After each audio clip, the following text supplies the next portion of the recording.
as usual, I didn't get as far as I wanted to, but I got some stuff done. What I have is the center console installed, the shifter boot installed, and it all looks reasonably decent.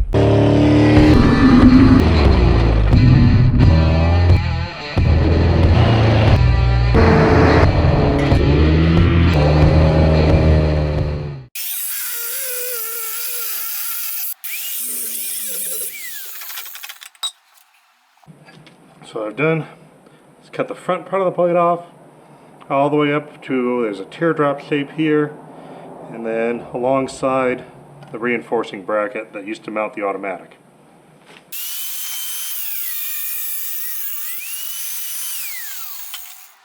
The bolt holes, the bolts from the shift tower of the NV3500 came a little too close to those sides, so I trimmed those upwards. And then I wanted to get a little more clearance here, just barely left that one bolt hole that holds this cover plate down. And I committed myself to that Dakota shifter. I just took out one of the mounting points of the Grand Cherokee shifter.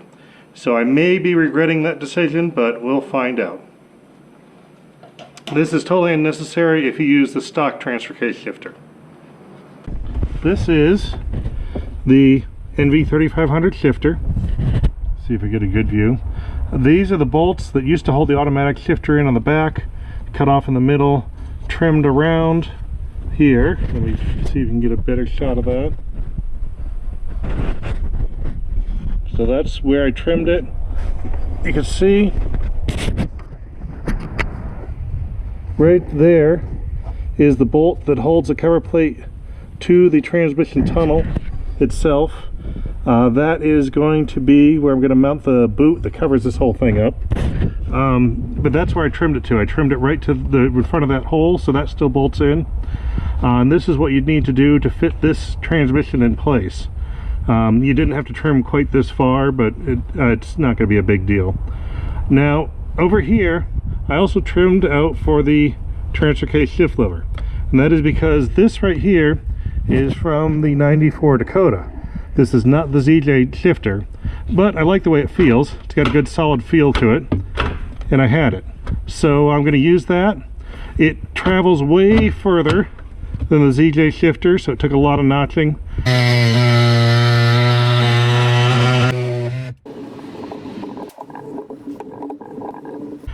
If you're using the ZJ shifter, you don't need to do any of this. All that can just have your stock shifter bolted in.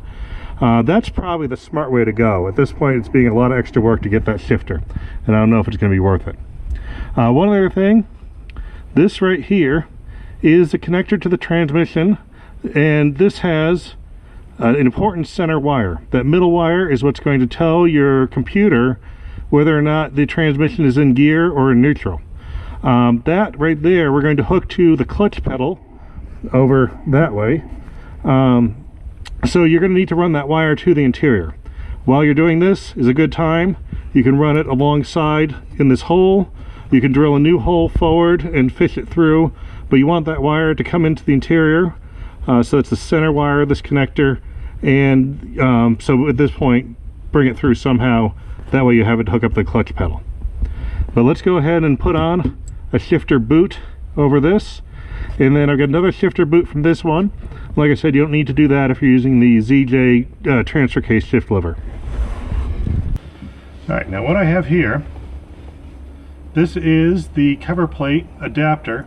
I use these for the AX15 conversion. It's contoured for exactly the profile of the cover plate of the transmission tunnel cover, and located a shifter boot for the ZJ with the AX15.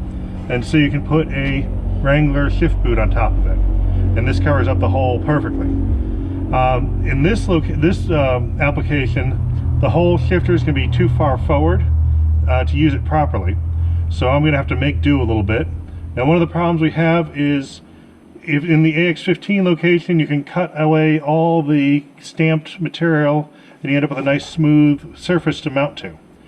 Here, because we're further forward, we've got lumps on either side, and we won't be able to cover up the entire back side.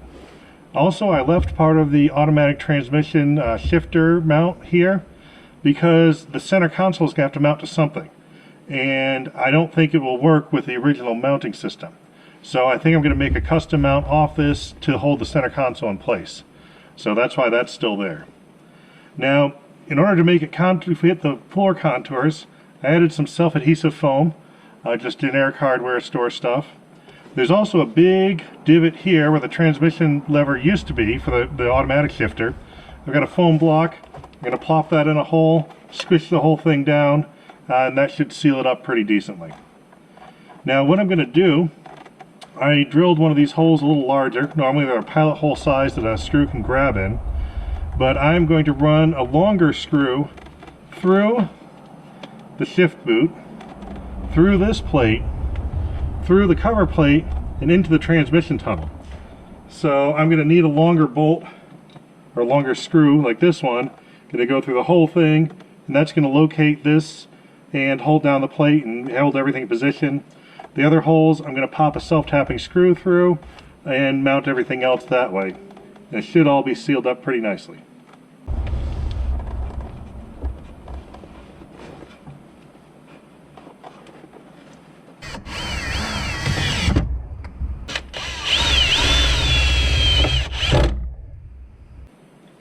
What I have here is my old shift boot from the parts car Suzuki, which you have seen in the Suzuki dump truck episodes. This looks like it might work out pretty well, so I'm going to try to adapt it in there.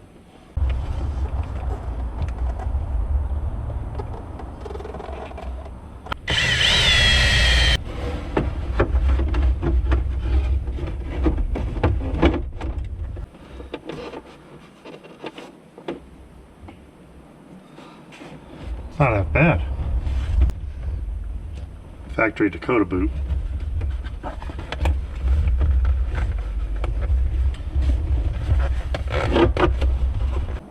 The only problem it looks like I have is that transfer case shift lever, again, caused me problems.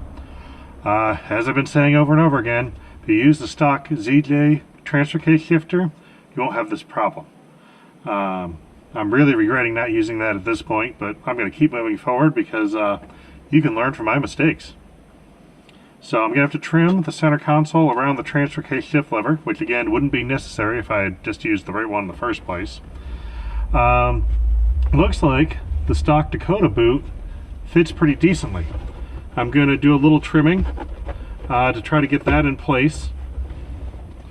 I'll mark where I'm at and try to make some notches to get that to fit in and make it look sort of factory. I'm going to have to make a little filler plate right there, and then make a mount that goes from the bolts from the automatic shifter to these two bolts to tie down the front end of this console. But it looks like I'm pretty close to where I want to be. So mark this one, trim that one, a bracket. This might actually start looking like a real vehicle.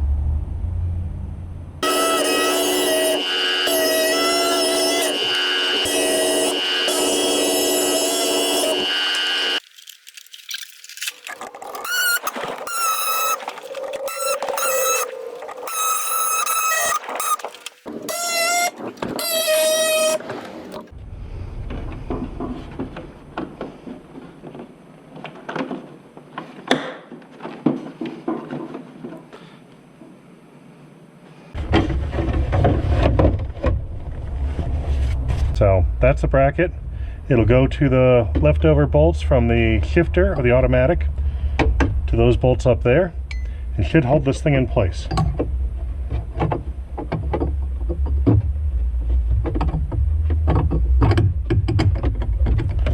A little fishing to get it in there. There we go.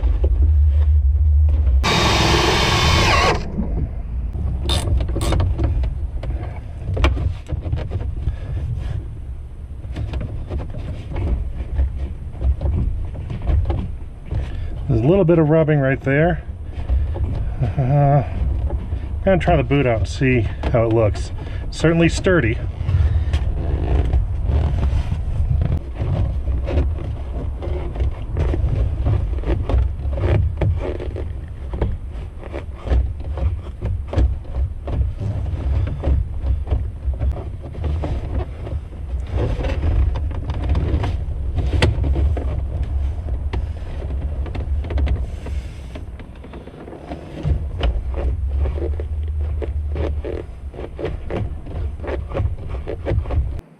need to make a cover plate for this area here to keep this boot from moving around and to make it look a little more not big hole-like. What I'm going to do is take a piece of paper, hold the boot in the position I want, slide it up against the inner surface of the boot. Then I need to mark where I want to trim. Now, there's a number of ways to do this. One way you can is take your finger, it's probably dirty from working on your car, and just rub it into the paper. Rather than trying to draw a line, the actual edge of the paper, or the edge of the surface you're working on, transfers directly to the paper. You just trim along that, transfer that to a piece of sheet metal, and you got your part. There is our piece of metal made from the paper template. So that will drop right in there. See how that's wiggling? We'll get that to hold it right in place. There we go. A little bit of black paint on that, and I think she'll look good. Well, I didn't get as far as I wanted to on this project, but I got some progress done.